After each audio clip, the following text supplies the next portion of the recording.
এই জায়গাটা দেখছেন, এটা হচ্ছে আরমুখ কুটিপাড়া। আসলে এই জায়গাটা এখন সম্পূর্ণ এই পানির নিচে আছে। পানিটা আসলে দেখুন রাস্তার উপরে।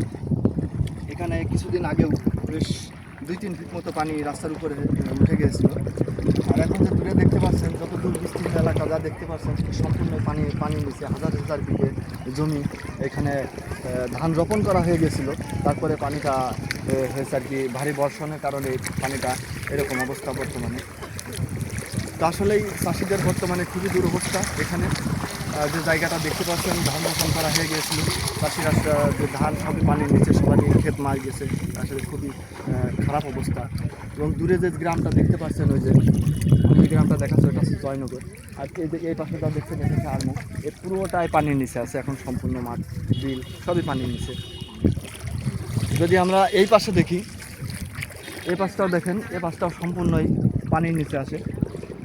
মানে বলতে হয় একটা ছোটোখাটো একটা সমুদ্র সৈকত এটা।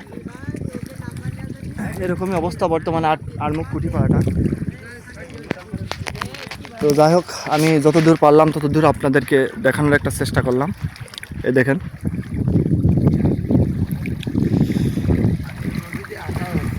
হুম।